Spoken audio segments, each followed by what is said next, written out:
Hello dear student, मैं सुरभि बनिया visionary science के इस नॉलेजफुल वीडियो में आपका स्वागत करती हूँ। आज का हमारा टॉपिक है introduction of biology. So let's start the topic. So friends, इस टॉपिक में हम कवर करने वाले हैं बायोलॉजी से रिलेटेड कुछ टर्मिनोलॉजीज, जैसे कि biology, zoology, botany, taxonomy. It has a two types, plant taxonomy and animal taxonomy. Physiology, there are again divided into two types, plant physiology and animal physiology. Cell biology, genetics, heredity and variation, molecular biology, biotechnology and genetic engineering. So dear student, इस video में मैं आपको इन सारी terminologies explain करूँगी ताकि आपको biology से related कोई भी कन्फ्यूजन ना रहे और अपकमिंग वीडियो में आने वाले टॉपिक भी अच्छे से समझ में आए।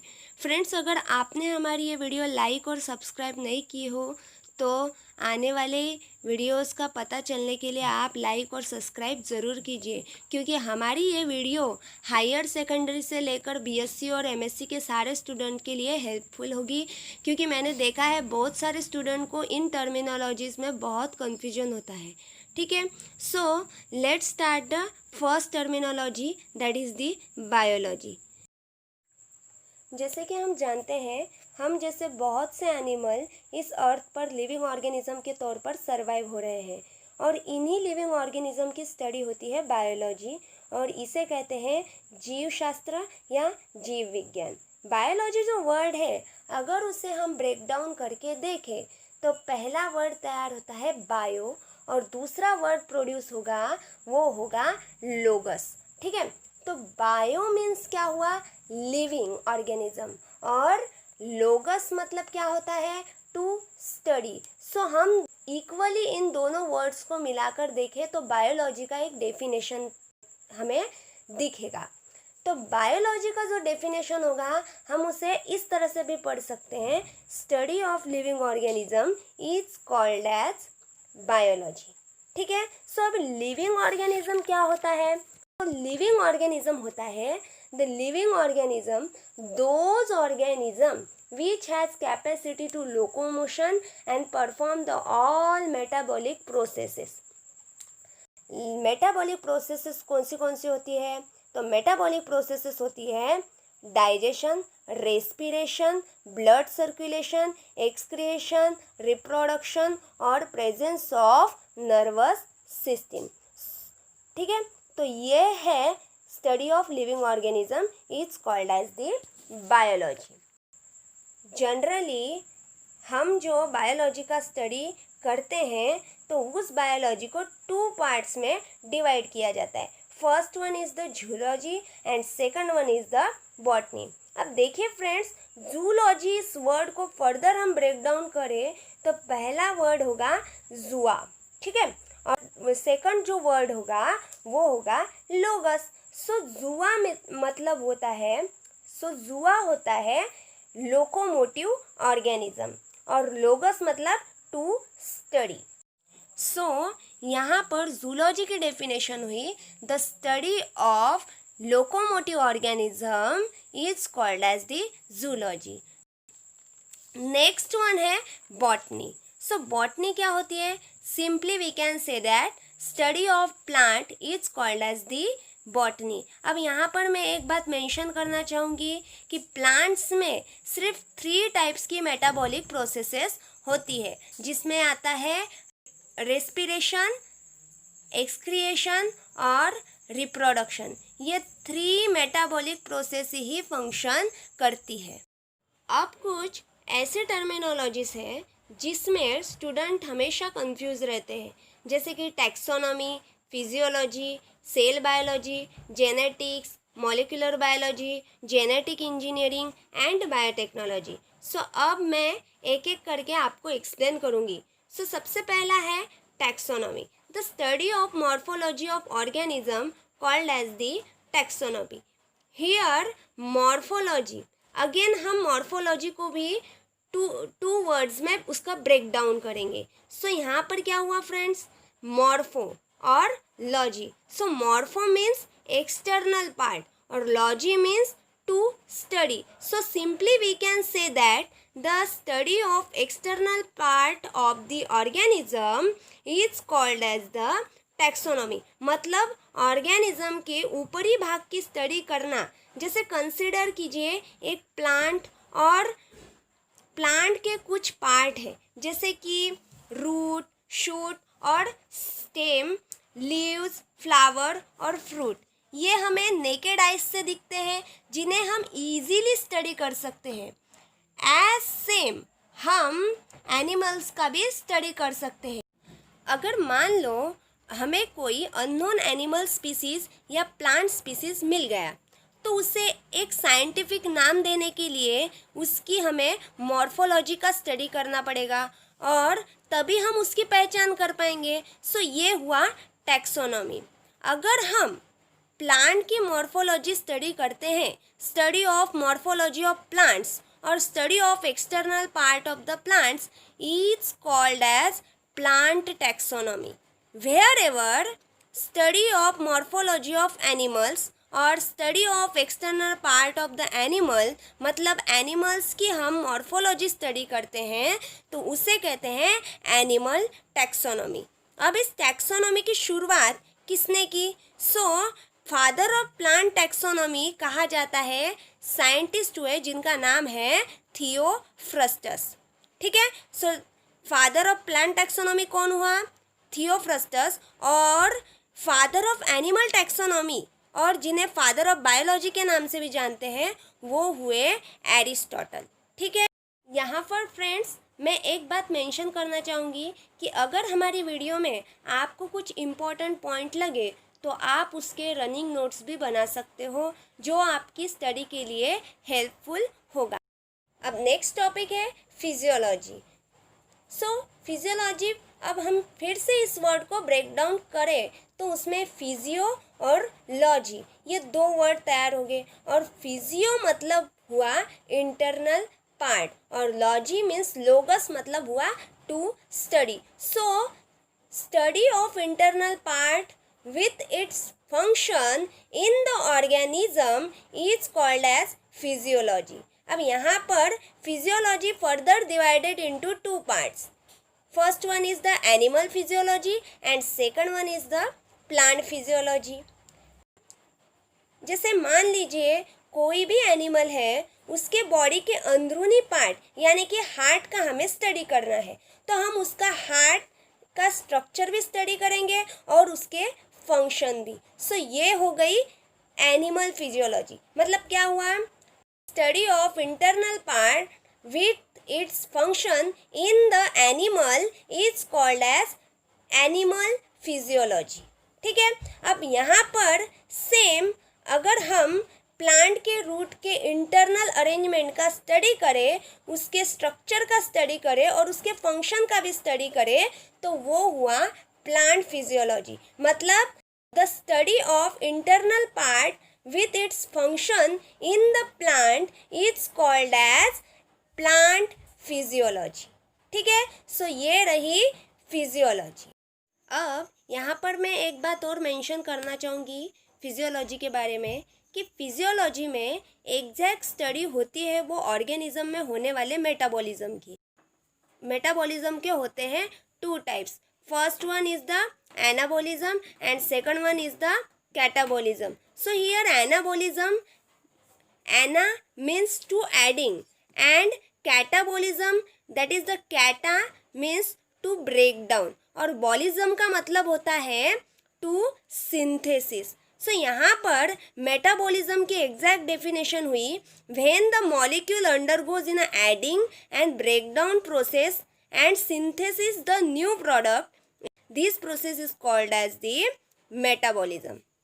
यहाँ पर मॉलिक्यूल्स, अब कौन से मॉलिक्यूल्स? तो ऐसे मॉलिक्यूल्स जो नेचुरली ऑर्गेनिज्म में प्रेजेंट होते हैं जिन्हें बायोमॉलिक्यूल कहते हैं. The molecule which are present in a living organism called as biomolecule. जैसे कि carbohydrate, proteins, fats, vitamin, mineral including water. अब बायोलॉजी में बायोमॉलिक्यूल्स के एनाबॉलिज्म की और कैटाबॉलिज्म का जब भी स्टडी होता है तो उसे कहते हैं biochemistry.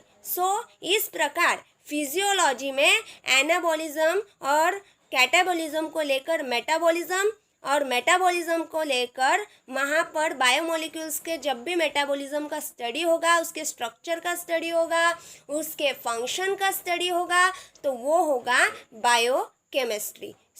That is the physiology. अब नेक्स्ट टर्मिनोलॉजी है सेल बायोलॉजी। अब हमें पता है कि कोई भी लिविंग ऑर्गेनिज्म का बेसिक यूनिट जो है वो है cell. That is the cell is the basic structural and functional unit of life. मतलब कोई भी लिविंग ऑर्गेनिज्म की सेल को एक पर्टिकुलर स्ट्रक्चर होता है और उसका फंक्शन भी होता है। यहाँ पर study of structure and function of the cell and cell organelles is called as the cell biology. It is also called as cytology. अब साइटोलॉजी इस वर्ड को फिर से हम दो वर्ड्स में ब्रेक डाउन करें तो पहला वर्ड होगा साइटो और सेकंड वर्ड जो होगा वो होगा लॉजी। साइटो मीन्स सेल और logy means to study. Simply we can say that study of cell that is the cytology. अब स्लाइड में मैंने एक वर्ड मेंशन किया है सेल ऑर्गेनेलिज। तो सेल ऑर्गेनेलिज क्या होता है? सेल के इनसाइड में जितने भी ऑर्गन्स होते हैं, सेल ऑर्गन्स होते हैं, उसे कहते हैं cell organelles. Such as mitochondria, chloroplast, endoplasmic reticulum, Golgi bodies, lysosome. Cell biology में सेल ऑर्गेनेलिज के साथ साथ और भी फैक्टर्स होते हैं, जैसे कि सेल वॉल जो है सिर्फ प्लांट में प्रेजेंट होती है। प्लांट को मैकेनिकल सपोर्ट के लिए एनिमल में सेल वॉल एब्सेंट होती है। नेक्स्ट फैक्टर है प्लाज्मा मेम्ब्रेन। ये एनिमल और प्लांट्स दोनों में प्रेजेंट होती है। इट इज़ अ फ्लेक्सिबल, मतलब रबर की तरह इसकी फ्लेक्सिबिलिटी होती है। फिर है न्यूक्लियस, इससे ब्रेन ऑफ सेल भी कहा जाता है, जो कि सेल की एक्टिविटी को कंट्रोल करता है। इसमें डीएनए, आरएनए और प्रोटीन सिंथेसिस की शुरुआत होती है। फिर है cell types and cell division. What is the type of the plant tissue and animal tissue, how to cell division occurs, ये सब सेल बायोलॉजी में स्टडी किया जाता है, जिससे मैं अच्छे से अपकमिंग वीडियो में डिटेल में आपको एक्सप्लेन करूँगी। ये है सेल बायोलॉजी। अब नेक्स्ट टर्मिनोलॉजी है genetics. In biology study of heredity and variation in species of organism is obtain called as genetics. मतलब जहाँ पर ऑर्गेनिज्म की स्पीसीज में या प्रजातियों में हेरिडिटी का और वेरिएशन का स्टडी किया जाता है, उसे जेनेटिक्स कहते हैं। अब इसे अच्छे से समझने के लिए हेरिडिटी एंड वेरिएशन क्या होता है ये अंडरस्टैंड होना आपके लिए बहुत ज़रूरी है। आपने बहुत बार देखा होगा या सुना होगा कि ये बच्चा तो अपने दादा पर गया, पापा पर गया, दादी पर गया, नानी पर गया, माँ पर गया, नाना पर गया। इनमें से कोई भी किसी को भी लेकर आपका या किसी बच्चे का कंपेयर किया जाता है। ऐसा क्यों? Just because of heredity. हमारी कुछ आदतें, कुछ बातें हमारे पेरेंट्स से मैच करती है। क्यों? तो just because of heredity. Heredity की डेफिनेशन क्या हुई? The transmission of the character from one generation to another generation और transmission of the character from parents to offspring called as heredity. मतलब यही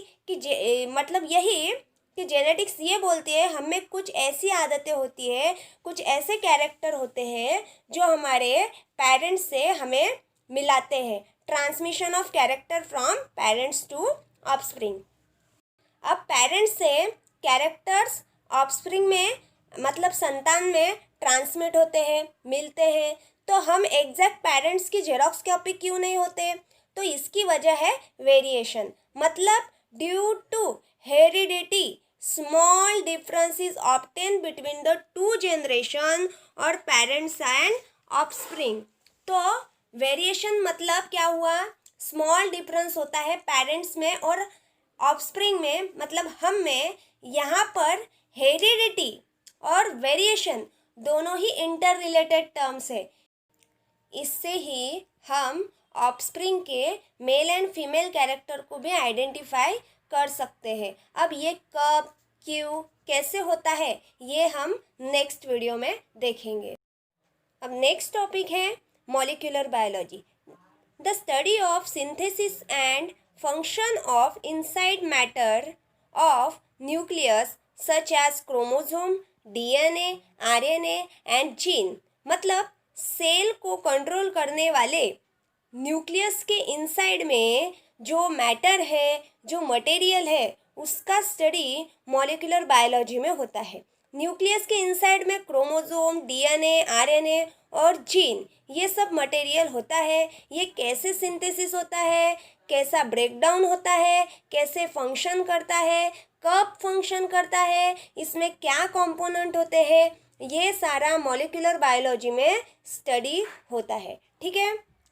अब नेक्स्ट टर्मिनोलॉजी है biotechnology is bringing about artificial genetic changes and hybridization in organism for the human welfare. मतलब human welfare मतलब human society के beneficial purpose के लिए particular animal और प्लांट स्पीसीज में आर्टिफिशियल मतलब मानवीय पद्धति से उसमें जेनेटिक चेंजेस किए जाते हैं। जेनेटिक चेंजेस मतलब उनके डीएनए में आर्टिफिशियल आवश्यक कैरेक्टर इंसर्ट किए जाते हैं। अब इस जेनेटिक चेंजेस के बाद उसकी हाइब्रिडाइजेशन प्रोसेस करके नई स्पीसीज मतलब नई प्रजातियां डेवलप की जाती है। और इस तरह बायोटेक्नोलॉजी के मदद से ही डॉली नाम की एक भेड़ की प्रजाति ग्रो की गई है। Recombinant DNA technology, tissue culture, protoplast fusion, cell catalysis, immobilize enzyme and protein engineering, ये सारे टेक्निक जो है बायोटेक्नोलॉजी में इंक्लूडेड है। So it is the biotechnology. So इसमें नेक्स्ट जो टर्मिनोलॉजी है वो है जेनेटिक इंजीनियरिंग। जेनेटिक इंजीनियरिंग जो है बायोटेक्नोलॉजी की इंटर रिलेटेड टर्म है। सिर्फ डिफरेंस इतना है कि बायोटेक्नोलॉजी में डीएनए, क्रोमोसोम और सेल में चेंजेस करके न्यू स्पीसीज का डेवलपमेंट किया जाता है, और जेनेटिक इंजीनियरिंग में सिर्फ जीन लेवल का चेंज ही होता है। मतलब डीएनए के सिंगल यूनिट फ्रैगमेंट में ही चेंज होता है, क्योंकि जीन का डेफिनेशन ही है gene is the unit of DNA. So DNA के उस यूनिट में आर्टिफिशियली चेंज किया जाता है, उसे कहते हैं जेनेटिक इंजीनियरिंग। जैसे कि मैंने बताया जेनेटिक इंजीनियरिंग एक आर्टिफिशियल प्रोसेस है। तो आर्टिफिशियल प्रोसेस होने के कारण इसमें कुछ टेक्निक इंक्लूडेड है, जैसे कि tissue culture, gene transfer, transgenesis, cloning, DNA fingerprinting, recombinant DNA technology.